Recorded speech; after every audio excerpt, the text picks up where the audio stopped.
Buenos días de nuevo y buenas tardes, depende del país en el que estéis. Vamos a empezar la materia 4, vamos avanzando en el curso y dentro de esta materia vamos a ver diferentes tipos de fracturas, alteraciones, mano traumática, vais a aprender a utilizar la tabla canadiense. Y el primer tema, vamos a hablar sobre la fractura de los dedos. La fractura de los dedos tiene un abordaje muy amplio. Vamos a intentar ser muy clínicos y centrarnos sobre todo en los problemas principales que nos encontramos los terapeutas de mano cuando llegan pacientes con fracturas de dedos, ¿vale?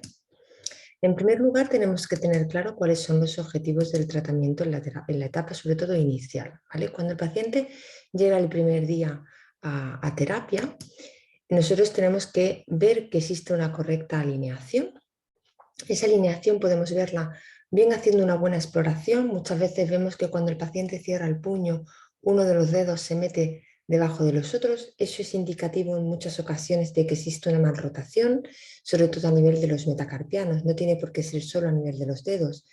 Tenemos que promover la reparación de las estructuras lesionadas, pero siempre sin dañar las estructuras que están lesionadas, porque siempre vamos a seguir en la terapia de mano guiándonos por unos protocolos de movilizaciones activas y el término inmediato quizás debamos sustituirla por lo más pronto posible, ¿vale? Porque no siempre vamos a poder realizar una movilización inmediata, ¿vale? Vamos a intentar favorecer la función durante este proceso de curación. Mira, en muchas ocasiones nos encontramos pacientes que presentan fracturas a nivel de los dedos que nos pueden parecer que los dedos pues, son una parte muy pequeñita, menos importante que si hubiese una fractura distal de radio o una fractura de húmero. Y nos equivocamos porque muchas veces nuestros pacientes no son capaces de mantener su funcionalidad, su capacidad funcional durante este primer proceso de la etapa inicial, es decir, durante el proceso en el cual el paciente está curando, ¿vale? Entonces muchas veces tenemos que ayudarnos de diferentes ayudas técnicas o ayudarnos de diferentes, digamos, trucos para facilitar este proceso de curación y al mismo tiempo mantener la función del paciente, ¿vale? Importante también en esta etapa inicial, cuando el paciente llega el primer día a terapia, dentro de esas 3 primeras semanas que tenemos como ventana de curación, favorecer el deslizamiento de los tendones y de las estructuras que están cerca de la zona de fractura para evitar que se produzcan adherencias. Todos estos objetivos en la etapa inicial lo que pretenden es evitar complicaciones, evitar que aparezca una rigidez que aparece en muchas ocasiones por problemas de las estructuras que hay alrededor de la fractura, no de la propia fractura, evitar que aparezca una inflamación, evitar que aparezca un dolor crónico, ¿vale? Entonces es importante que tengamos en cuenta estas etapas iniciales y estas premisas dentro del abordaje, ¿vale? Tenemos que tener en cuenta, como hemos visto hasta ahora, que al igual que en las estructuras tendinosas, en las estructuras óseas, cuando la fractura es estable, podemos empezar a realizar un movimiento activo, pronto, ¿vale? Dentro de ese pronto, ¿cuándo hacer? Pues va a depender del paciente. En muchas ocasiones, incluso en la primera semana, se pueden empezar a realizar determinados movimientos activos, ¿vale? Pero en esta primera semana yo me centraría más en controlar el edema y el dolor. Es muy importante porque sabéis que el dolor se puede cronificar, la sensación de dolor que el paciente tiene puede llegar a la, a la cronificación hasta un punto en que el paciente no use el brazo, no use toda la extremidad, ¿vale? Van a empezar a realizar determinadas compensaciones y nosotros tenemos que evitar estas compensaciones mediante adaptaciones, ¿vale? Vamos a intentar identificar las complicaciones en el momento en el que van apareciendo. Esas complicaciones, ¿cuáles pueden ser? En muchas ocasiones, por ejemplo, hay unas afectaciones de la rama sensitiva de los nervios que empieza a aparecer un dolor como una hipersensibilidad en una zona en concreto. Muchas veces cuando tenemos fracturas en la punta del dedo, en la falange distal, que sabéis que es una zona, la uña, en la zona de la yema del dedo, que es una zona muy sensible, el paciente empieza a tener dolor y un dolor que no va a controlar. Si ese dolor no lo controlamos, muchas veces nos vamos a encontrar con complicaciones después en la recuperación que poco van a tener que ver con la fractura en sí, sino con ese dolor que ha aparecido después, ¿vale? En el momento en el que el paciente empieza a tener esta sintomatología, empezamos a hacer ese trabajo de desensibilización, ¿vale? Y es importante en la fractura de dedos el revisar la progresión que va teniendo el paciente y el volver a marcarnos en los objetivos y las expectativas y cambiarlos. Puede ser que de una semana a otra esos objetivos y esas expectativas cambien porque aparezcan alguna de estas compensaciones y tenemos que tenerlo siempre todo registrado, ¿vale? Y cómo no tener en cuenta los objetivos del paciente y cuáles son los deseos que tiene el paciente. Mirad, hay pacientes que realizan una actividad laboral de fuerza y quizás para estos pacientes no es tan importante que el dedo flexione la interfalángica distal o que el dedo cierre por completo. Para ello en muchas ocasiones es más importante el tener una mano fuerte. Entonces, debemos pasar determinadas escalas, por ejemplo, la COM o el DAS no es muy funcional. El DAS yo no lo aconsejaría para las fracturas de dedos porque no es sensible a los cambios, ¿vale? Un cambio en la movilidad de la interfalángica proximal, por ejemplo, no va a provocar grandes cambios en el resultado del DAS. Pero una COM, por ejemplo, la Canadian Occupational Performance Measurements, para identificar cuáles son los objetivos y deseos del paciente sí que nos pueden servir, ¿vale? Y después insistir muchísimo en el programa domiciliario. Este programa domiciliario yo lo acompaño de diferentes vídeos que voy dando al paciente para que vayan haciendo estas actividades en casa y trabajo con tabla canadiense. Esta tabla canadiense muchas veces los pacientes cuando son patologías que van a prolongarse en el tiempo, pues se la fabrican con tablas, aunque no sean buenas, pero para lo que les van a durar a ellos 1 mes o 2 meses de tratamiento, les enseño trabajo en tabla y esta tabla canadiense la van a aplicar también ellos en su terapia o en su programa domiciliario, ¿vale? Importante también educar al paciente en todas sus actividades cotidianas. En muchas ocasiones el paciente deja el dedo recto, incluso en todo el proceso de recuperación, cuando esa recuperación ya se ha producido, sigue dejando el dedo recto, sigue dejando el dedo sin utilizarlo en sus actividades cotidianas y tenemos que educar a ese paciente también a realizar estas actividades, no solo sin hacerse daño o sin omitir todo el miembro superior, sino también intentando incorporar el dedo cuando sea posible dentro de estas actividades cotidianas, ¿vale? Una vez que ha pasado esta etapa inicial, que esta etapa inicial yo la sitúo dentro de las 3 primeras semanas, incluso dentro de las 2 primeras, que es la etapa en la que tenemos que controlar el dolor, el edema, controlar la inmovilización, favorecer el deslizamiento de las estructuras que están alrededor de la fractura y proximales y distales a la misma. Pasamos a una etapa intermedia, que es cuando la fractura ya se ha consolidado. Bueno, o sea, lo de consolidación es un término relativo, porque sabéis que las consolidaciones de la fractura se prolongan durante meses, una consolidación estable, pero cuando ya vemos que existen esas trabéculas de huesos que se van conectando y el traumatólogo ya nos dice, bueno, la fractura está consolidada, ¿vale? Cuando no hay complicaciones, vamos a empezar con esta etapa intermedia. ¿Qué hacemos en esta etapa intermedia? Vamos a empezar a aumentar el recorrido articular, vamos a intentar disminuir el dolor durante la actividad si este dolor todavía persiste. Lo ideal es que en esta etapa ya ese dolor a reposo no existe y que ese edema ya esté controlado, si no tenemos que seguir trabajando sobre el dolor y sobre el edema o sobre la hipersensibilidad que se haya podido producir. Vamos a intentar promover la función en muchas ocasiones utilizando, por ejemplo, sindactilias para que el paciente incorpore su dedo a su actividad cotidiana y dentro de esa promoción de la función está siempre la educación para que el paciente siga aumentando esa adherencia al tratamiento, ¿vale? ¿Qué modalidades tenemos a nuestro alcance para conseguir esto? Pues bueno, determinadas actividades para aumentar el recorrido articular, ¿vale? Dentro de esas actividades pues tenemos numerosos juegos, pinzas, de recoger objetos pequeños, trabajos manualidades, técnicas de movilización articular, analíticas. Tenemos que empezar a hacer trabajos sobre la metacarpofalángica, interfalángica proximal y distal. Vamos a trabajar también con ortesis que nos van a ayudar a mejorar ese recorrido articular, incorporando la mano a actividades funcionales y podemos utilizar determinados agentes físicos, ayudarnos por ejemplo de parafina, de electroestimulación y determinadas técnicas que nos van a favorecer el que ese deslizamiento de estructuras se produzca y que se aumente el recorrido articular. No obstante, tenemos que tener en cuenta que la evidencia, ¿qué es lo que nos dice? La evidencia lo que nos dice es que la movilización articular, junto con un programa de ejercicio terapéutico que el paciente va a seguir en casa, unido al tratamiento con ortesis, es lo que va a mejorar el recorrido de la articulación. Entonces, con esto qué quiero decir, que muchas veces nos estamos ayudando de mucha maquinaria que realmente el efecto que va a tener sobre el recorrido articular es mínimo. Por ejemplo, las mesas de mano sí puede tener una función sobre incorporar en la extremidad superior algunas actividades sobre recuperación de la fuerza, pero la recuperación de la fuerza no va a ir unido a una recuperación del recorrido articular. Por lo tanto, tenemos que centrarnos en ese recorrido articular. ¿Podemos trabajar la fuerza cuando hay una restricción de movilidad? Sí, pero tenemos que centrarnos sobre todo en esta restricción del recorrido articular y no centrarnos en la fuerza, ¿vale?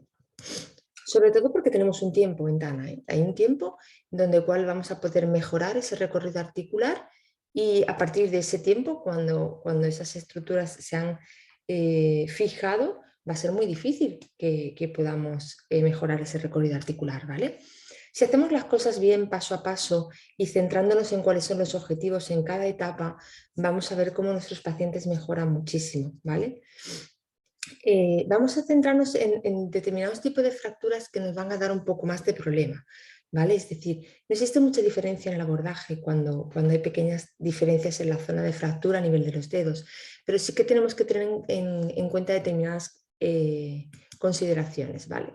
Sobre todo en las fracturas intraarticulares. Mira, cuando hay una fractura que el paciente nos llega que ha tenido una afectación articular, sobre todo a nivel de la interfalángica proximal, porque la interfalángica distal en muchas ocasiones se produce una artrodesis y a nivel funcional no provoca muchas alteraciones, pero a nivel de la falange proximal sí que se producen muchísimas alteraciones funcionales que el paciente no pueda cerrar completamente el dedo. Si estamos hablando del dedo índice y medio, muchas veces hay determinadas actividades funcionales de pinza que no pueden realizar. Y si estamos hablando de los dos últimos dedos, cuando hay una alteración de la movilidad, nos vamos a encontrar que el paciente pierde fuerza de agarre, ¿vale? Porque estos dos últimos dedos son los que nos permiten apretar fuerte y realizar un agarre adecuado del puño, ¿vale? Nos vamos a encontrar con estas fracturas intraarticulares que nos van a provocar rigidez, nos van a provocar inestabilidad, porque si os dais cuenta, por ejemplo, en esta... Oh, perdonad, que me he ido para atrás. Si os dais cuenta, en esta radiografía hay una alteración también de las estructuras ligamentosas que son las estabilizadoras de la articulación, por lo tanto nos vamos a encontrar con problemas también de estabilidad, con problemas en un futuro de artritis degenerativa y de un dolor crónico. En la práctica clínica, esto va que vuela, en la práctica clínica, cuando iniciamos esa movilización precoz, ¿qué rango articular voy a permitir? ¿Cómo voy a evitar esta complicación? Pues tengo que tener en cuenta si ha sido un tratamiento conservador o un tratamiento postquirúrgico. Dentro de ese tratamiento quirúrgico si han colocado agujas de Kirner o qué método de osteosíntesis han empleado. Y tengo que saber también en la práctica clínica qué hago con ese dolor, con esa inestabilidad o con ese dolor crónico. ¿Vale? Tenemos que tener en cuenta la anatomía, tenemos que ver que no es una articulación perfectamente congruente. ¿Vale? Tiene una congruencia asimétrica porque la cabeza de la falange proximal es bicondilia y la base de la falange media es bicóncava. Entonces nos encontramos con que tiene cierta inestabilidad. ¿Quién le va a dar esta estabilidad a esta articulación? Esta estabilidad a esta articulación se la van a dar los ligamentos. Por eso es muy importante saber dónde se localizan la articulación y observar la alineación del dedo. Muchas veces llegan pacientes con una fractura a nivel de la falange proximal que cuando cierra el dedo o incluso cuando tiene la mano recta, vemos que el dedo se desvía un poquito hacia un lado y hacia otro. Eso puede ser indicativo de que una de esas estructuras laterales que veis aquí en azul y en verde o la de roja no están íntegras y entonces provoca esa bisagra. Y si nosotros exploramos el dedo en extensión y en flexión, vamos viendo y vamos explorando las diferentes estructuras ligamentosas del dedo y vemos si realmente están lesionados o no. Tenemos que ver la integridad de la placa volar, los ligamentos colaterales y, como no, el aparato extensor y los tendones flexores que pasan cerca de esa zona de fractura. Entonces, todo esto es lo que da estabilidad a esa articulación. En el momento en el que una fractura provoca una lesión de estas estructuras, va a hacer que las complicaciones sean mayores, que tengamos mayor inestabilidad, incluso que podamos tener mayor dolor y, por lo tanto, mayor dificultad a la hora de movernos.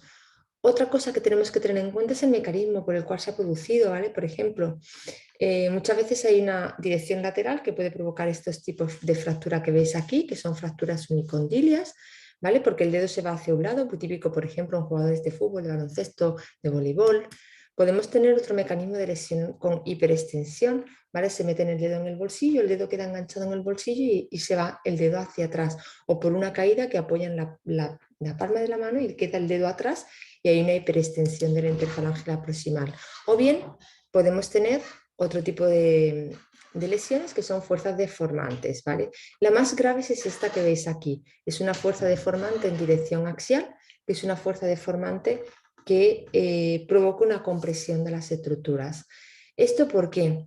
Porque normalmente nos va a llevar después a una artrosis, hay un hundimiento de la fractura que provoca una gran restricción de movilidad y son difíciles de recuperar después, sobre todo el recorrido articular completo en este tipo de fracturas, ¿vale?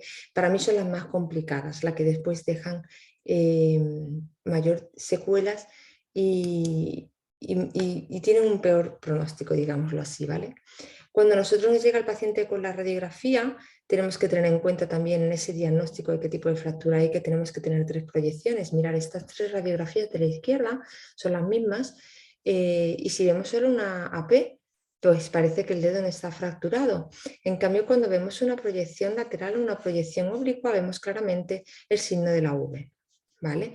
Que es un fragmento óseo que ha quedado ahí y que nos va a provocar, como no, una restricción de movilidad. Por lo tanto, es importante hacer una radiografía AP, una oblicua y una lateral para observar realmente si existe o no esa fractura. No os conforméis con una fractura AP, sobre todo si cuando exploráis al paciente hay unos puntos de mucho dolor a nivel de la interfalángica proximal en uno de los 2 cóndilos, ¿vale? Intentad que hagan otro tipo de radiografía. Tenemos que hacer una exploración física. Yo no sé esto que le pasa hoy. Tenemos que hacer una exploración física para ver cómo está el tejido vascular, si existe deformidad o no, porque mirad, cuando hay una fractura del dedo, lo menos que puede pasar es que se fracture solo el dedo, ¿vale? Después tenemos también, por ejemplo, el tendón central. Tenemos que ver si el tendón se ha roto o no se ha roto, porque eso me va a provocar también una restricción en la movilidad. Entonces es importante y es obligatorio evaluar el aparato extensor sin olvidar de realizar la prueba de Elson, ¿vale? La prueba de Elson, ¿para qué nos sirve? Para comprobar la integridad de la inserción del tendón central, ¿vale? Es una lesión que puede pasar desapercibida y en un futuro, cuando el paciente lleva 3-4 meses de tratamiento o cuando ya le hemos dado el alta, vuelve a consulta y lo que vuelve es con una deformidad de Boutonniere. Bueno, pues en estos casos se había roto el tendón central. Aquí os he dejado, perdona, voy a haceros un copia-pega, ¿vale? Para que veamos el vídeo todos en directo. De todas formas, este vídeo lo tenéis todos lo tenéis ahí el enlace, ¿vale? En cualquier momento podéis... Vamos a ver, vamos a darle al...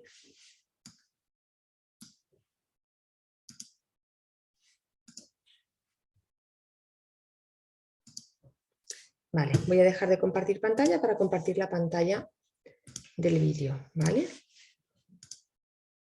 Aquí lo veis, este sería el test de Elson, ¿vale? Conjunto con la modificación que se propone.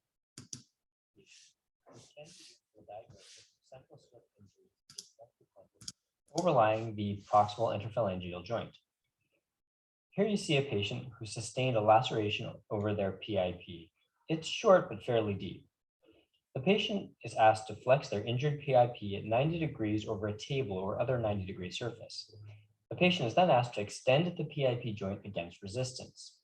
The job of the examiner is to notice not just their PIP extension strength, but also whether there's activation of extension at the DIP joint, which is abnormal. This is because the extensor tendon overlying the PIP joint is not just a single tendon, but actually a network of tendons composed of a central slip as well as 2 lateral bands. If the central slip is lacerated, those lateral bands can then migrate in a volar direction and become extensors at the distal interphalangeal joint. So let's take a look at Elston's test one more time. Absent or weakened extension at the PIP joint coupled with fixed extension at the distal interphalangeal joint comprises a positive Elston's test, a sign of a central slip rupture. If you find this difficult to perform, a modification of Elston's test was described in the British Journal of Hand Therapy in 2006. This test is a test of symmetry.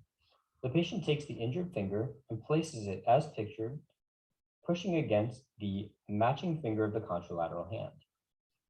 When the central slip is intact, it has a check rein effect on the lateral bands, preventing them from becoming activated, and therefore resulting in a semi-flexed and floppy distal phalanx, as pictured here.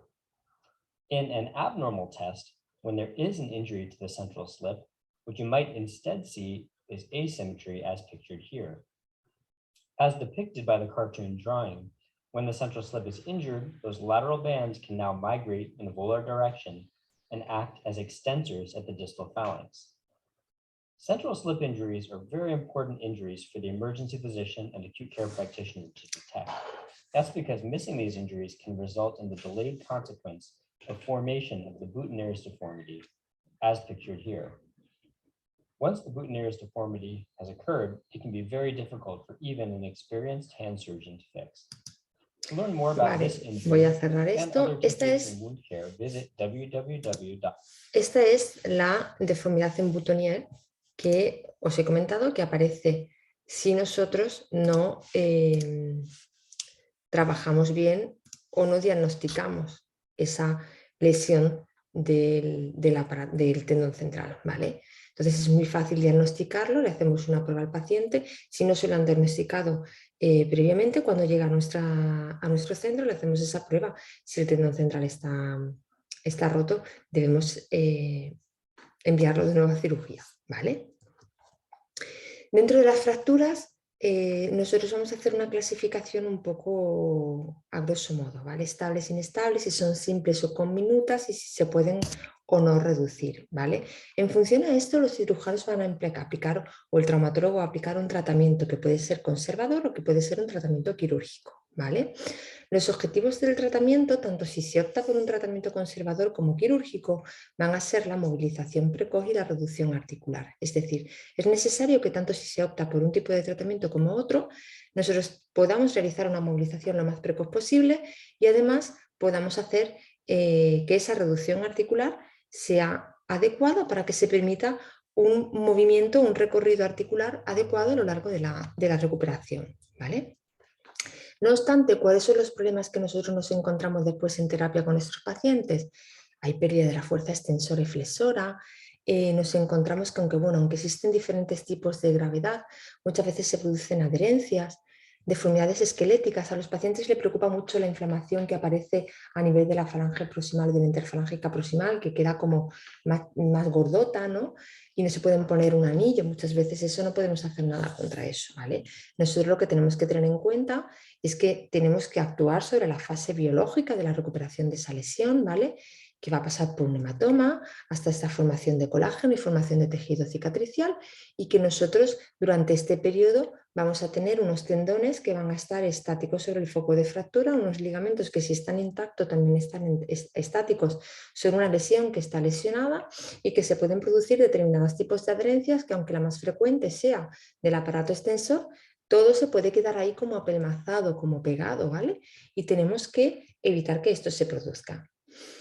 Si se opta por un tratamiento conservador, hemos dicho que en una fase inicial, como vimos al principio del tema, vamos a empezar con un abordaje para evitar la inflamación. Podemos colocar frío, pero el frío local y muy suave, no tiene que colocarse un hielo directamente el paciente en el dedo. Estamos trabajando con una estructura muy pequeña, que en muchas ocasiones podemos provocar quemadura o un efecto adverso por el frío.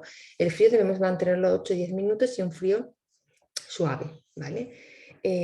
Podemos decirle al paciente que mantenga el dedo elevado o colocarle vendaje tipo Coban, que ya sabéis hacer, pero solamente en el dedo, ¿vale?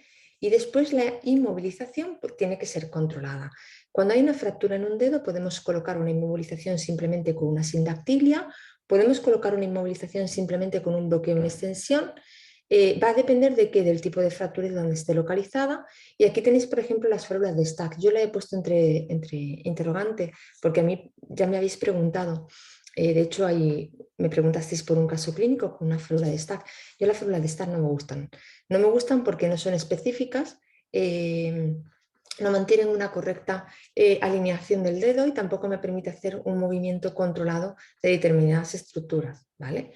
Yo prefiero ortesis cortas cuando es posible, realizar ortesis cortas, Si no está implicado el aparato flexor extensor o estructuras tendinosas poliarticulares, basta con una férula corta, pero que sea hecha a medida. Las férulas de dedo ya estáis comprobando, ya los que ya habéis hecho alguna férula de dedo veis que son fáciles de hacer, lo único que tengo que es tener el material para hacerlas, pero si podéis hacerla con algún tipo de material, incluso con yeso, muy finito, trabajándolo bien, mejor que la férula de Stack, ¿vale?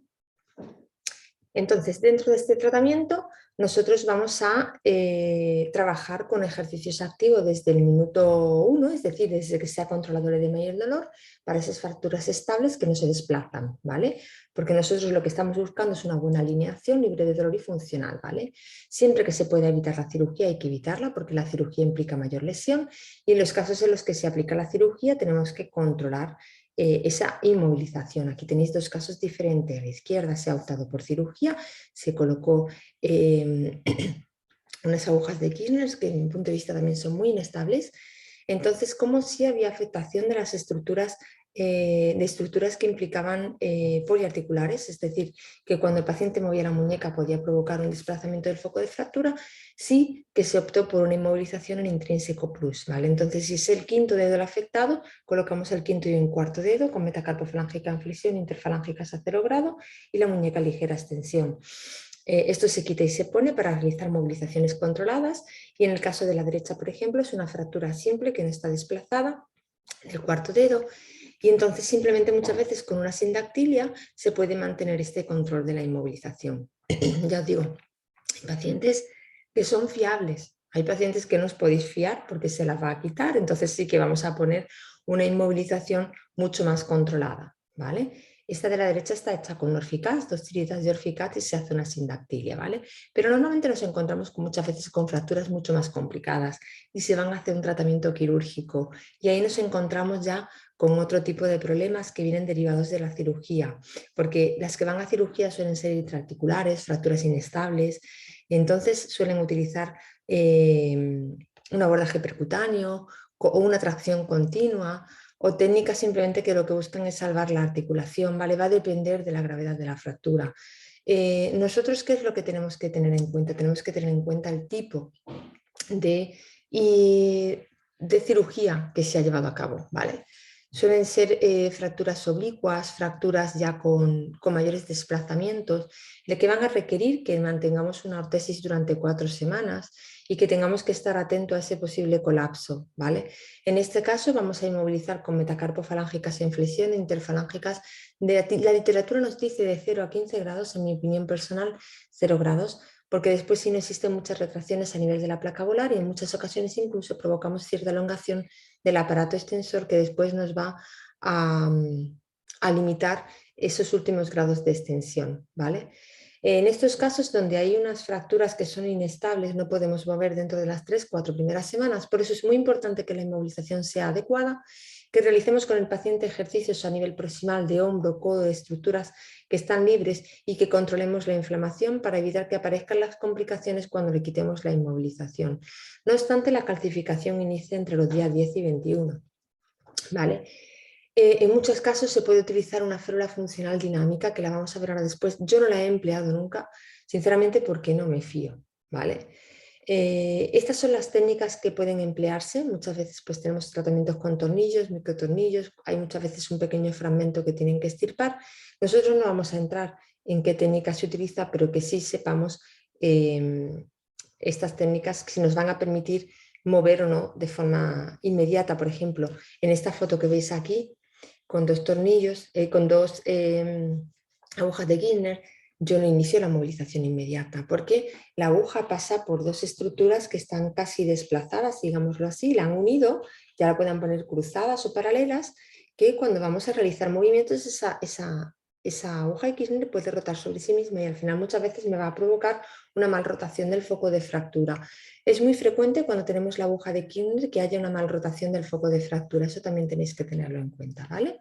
Que después en ocasiones el paciente es lo que os dije al principio de que el dedo le entra debajo de los demás dedos. Suele ocurrir con las fracturas de Kirchner, ¿vale? Después muchas veces tenemos otras técnicas quirúrgicas. Normalmente el abordaje que hacen es dorsal, por lo tanto, como es un abordaje dorsal, ya sabemos que tanto las bandeletas laterales como el tendón central, como van a pasar por ahí y los van a apartar pueden estar un poco dañados, ¿vale?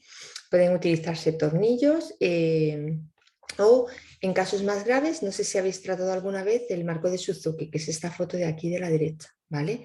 Este marco de Suzuki sí que nos permite muchas veces iniciar la movilización precoz temprana, pero existen muchas complicaciones, ¿vale? El marco de Suzuki lo que hace es que, veis, es una aguja, como una aguja de Kirchner que atraviesa a este nivel y después otra a nivel de la interfalángica proximal. Y se está realizando una tracción hacia distal, ¿vale? Está traccionando de la fractura para que se produzca esta distensión y se favorezca esta movilización precoz. Con el marco de Suzuki, a mí cuando me han llegado sí que me permiten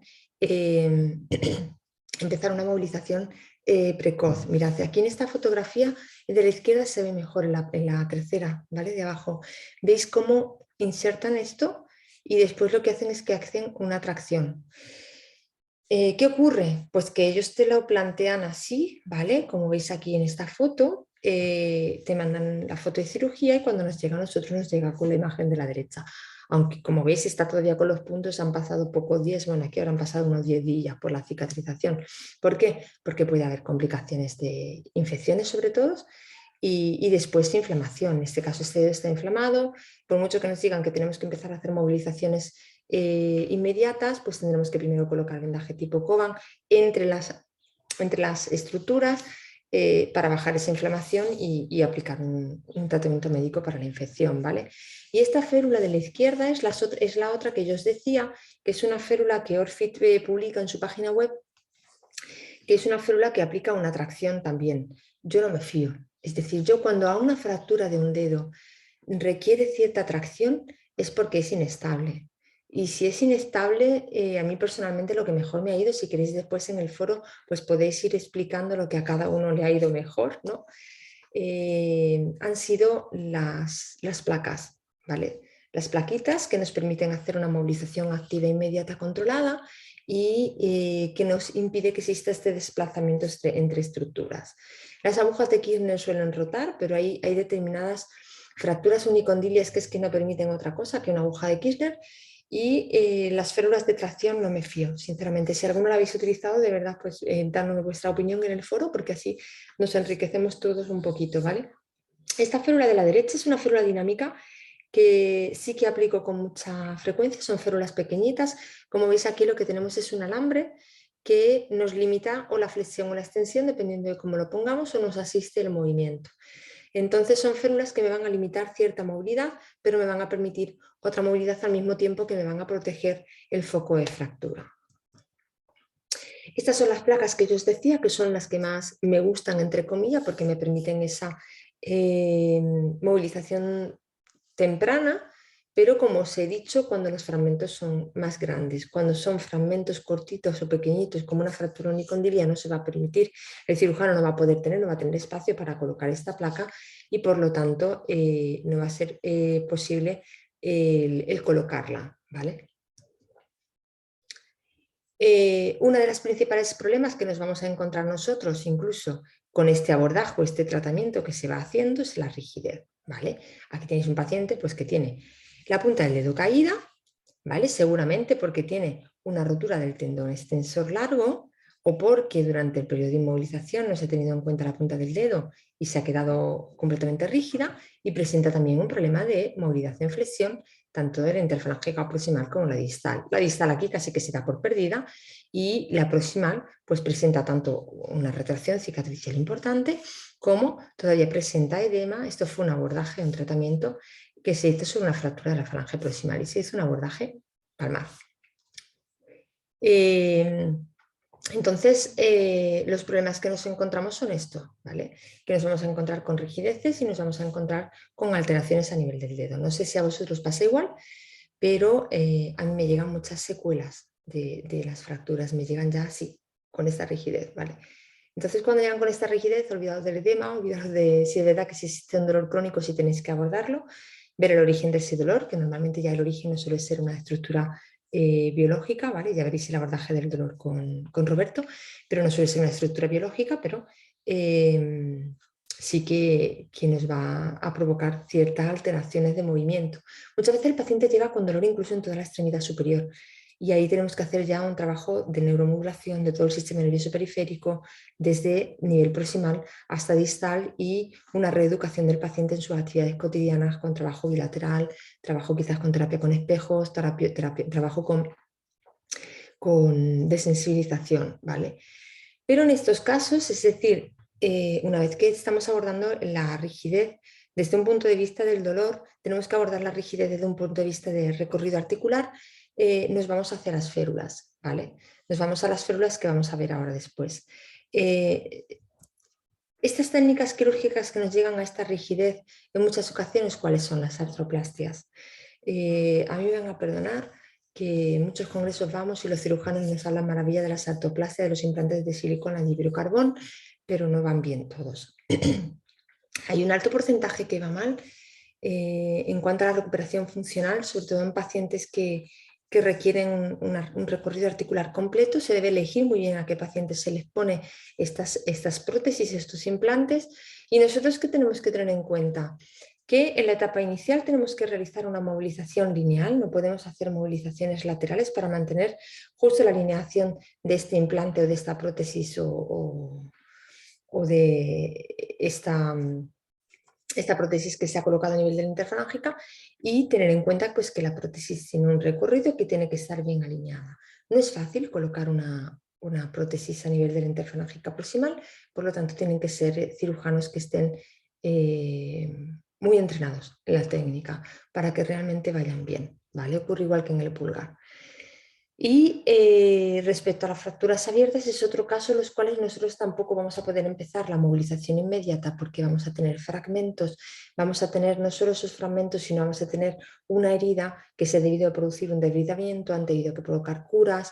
Veis aquí, por ejemplo, en esta fractura abierta el dedo está incluso hundido, se ha salido completamente.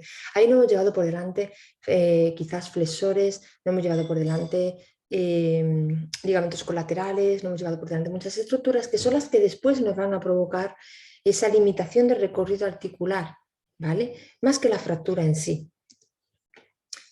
Cuando nos vamos un poquito más a la falange distal, lo único que tenemos que tener en cuenta es si se nos ha ido el tendón extensor, ¿vale? Porque el tratamiento ortopédico no es complicado, ¿vale? El tratamiento ortopédico es colocar esa interfalángica distal, como ya sabéis hacerlo con el vendajito de Orficas, durante 6 semanas en hiperextensión, ¿vale?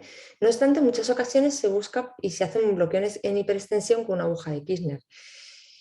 Es lo mismo, ¿vale? Suele ser lo mismo y se suele optar por el tratamiento conservador, salvo que exista una fractura que esté muy fea o que esté machacada, ¿vale? En casos ya crónicos lo que hacen es una artrodesis, en lo que dije al inicio, se pierde esa interfalángica distal. Esa es la ferulita en hiperextensión que podemos colocar, y el tratamiento conservador es el mismo que cuando se rompe el extensor, como hemos visto en el tema anterior, ¿vale? Después de las 6 semanas empezamos a ganar 10 grados de flexión por semana, se mantiene 3 meses durante la noche, y si la punta del dedo no cae, se continúa con ese protocolo de ganar 10 grados por semana, pero en el momento en el que la punta del dedo empiece a caer otra vez, volvemos a poner la inmovilización de forma continua.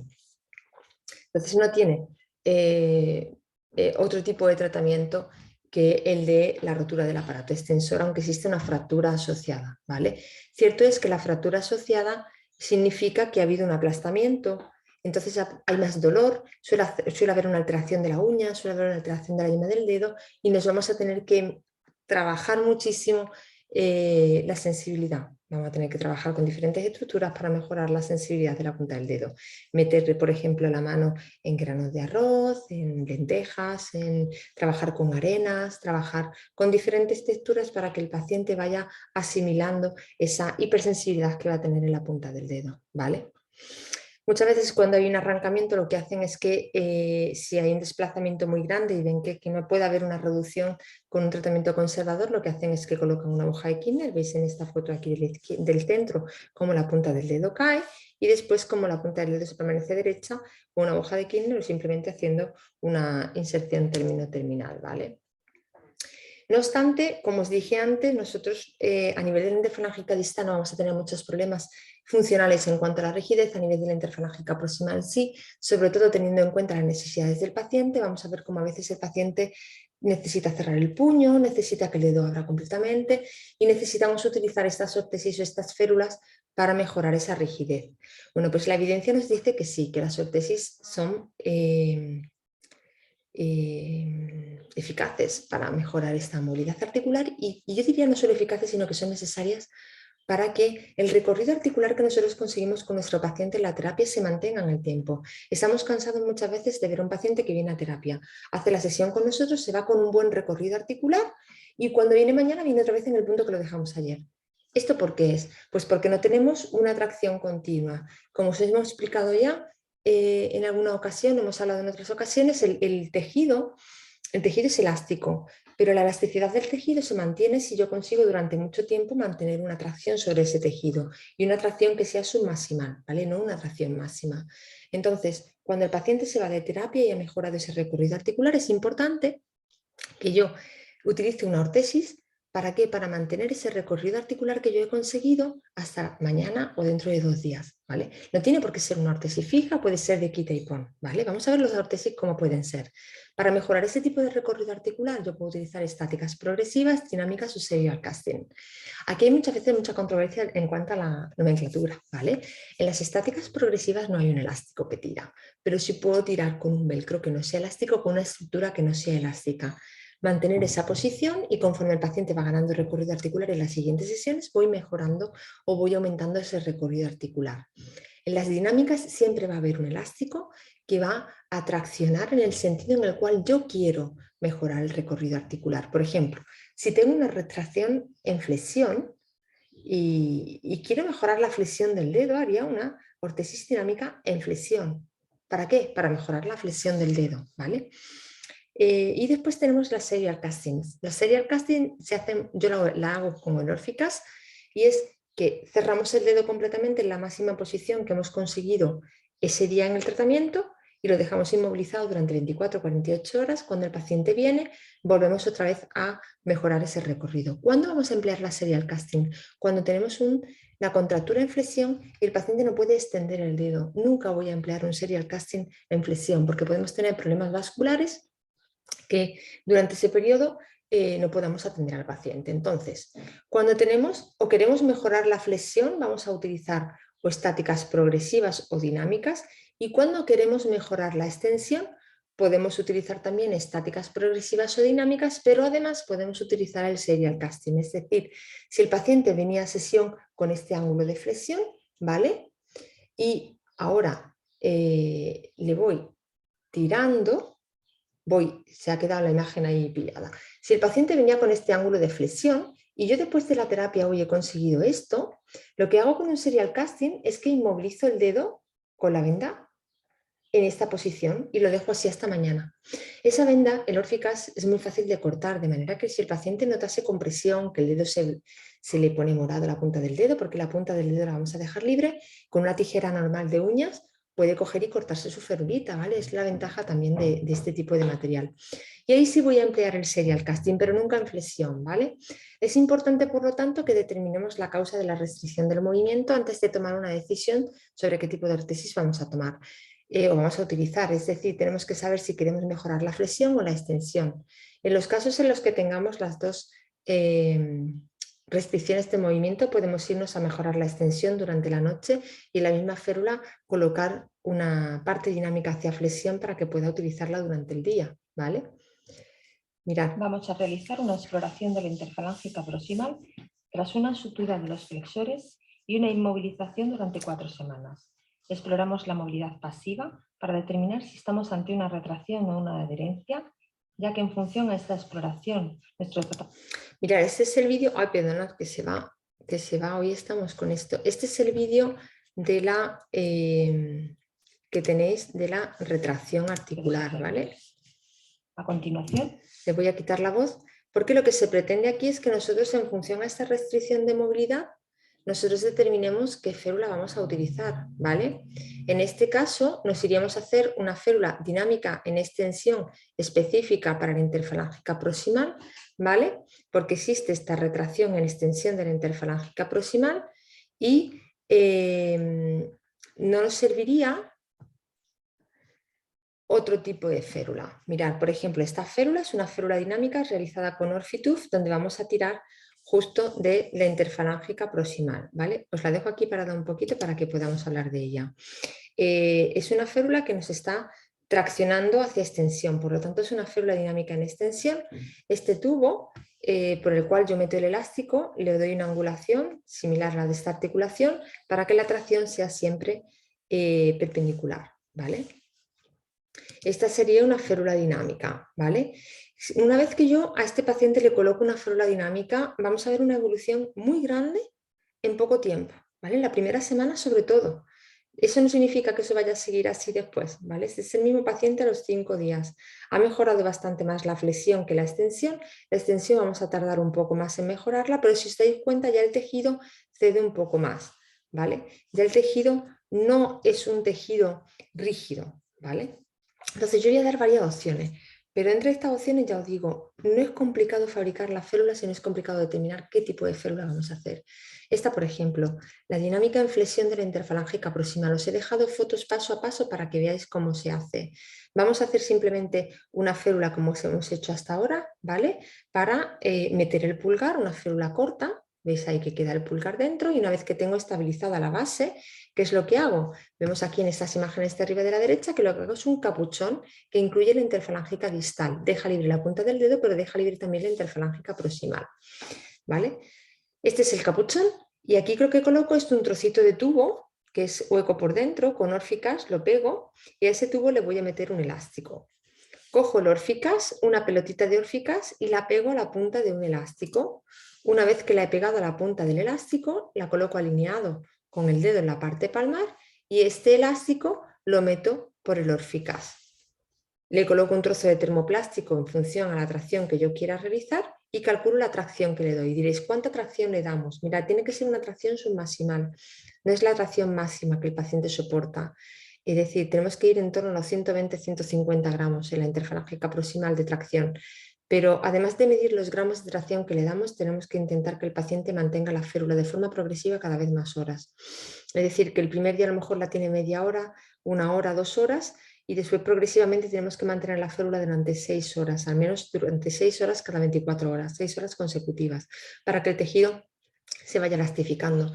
Si colocamos una tracción muy fuerte, nos encontramos con que el paciente le duele y a la media hora se inflama, tiene que quitársela porque no puede más, ¿vale? Este capuchón aquí lo he hecho con termoplástico, pero lo podéis hacer con Orficas, que es mucho más cómodo, ¿vale? Si queremos mejorar la extensión, por ejemplo, veis que esa férula es muy facilita de hacer. Si queréis mejorar, por ejemplo, la extensión, pues aquí en este caso sí lo hemos hecho con Orficas y hay una férula muy cortita, muy pequeñita que yo empleo mucho, que está descrita en la Journal Hand Therapy, que paso a paso, que os la voy a colgar en el artículo completo en el campo virtual, donde veis que lo que hago es que fabrico 2 capuchones para la falange proximal media y distal. Coloco unas bandas, ¿vale? Laterales con el Orficas, que estas bandas laterales son flexibles en este sentido, pero no en este, por lo tanto no van a hacer nunca que esta parte del capuchón y esta se junten por la tracción, y coloco un elástico entre estos 2 ganchos que hemos construido aquí, ¿vale? Voy a esperar que es que... ¡Ay! Entonces, ¿con esto qué conseguimos? Con esto conseguimos que lo que nosotros conseguimos en la rehabilitación se mantenga a lo largo del tiempo. Es importantísimo, de verdad. Si no, la falange proximal la tenemos ahí continuamente con esa restricción de movimiento. Es muy importante que mantengamos el recorrido articular que conseguimos con la terapia. Si no tenéis materiales, hacerlo incluso con yeso, ¿vale? Sobre todo en extensión. Y para la flexión hay un truquito con unos velcros que se pueden hacer si no tenéis material termoplástico que también os puede permitir, entre comillas, mejorar esa flexión de la interfalángica proximal, ¿vale? Que a lo largo de la semana os voy a colgar también el vídeo sobre cómo hacerlo porque es muy fácil, ¿vale? El martes creo que podré colgarlo. Entonces, todas las dudas que tengáis, ir colgándola en el foro, ¿vale? El material que tenéis por escrito es complementario a este material que hemos hablado ahora y espero que de verdad que le saquéis provecho a este tema y que le estéis sacando provecho al curso. Gracias.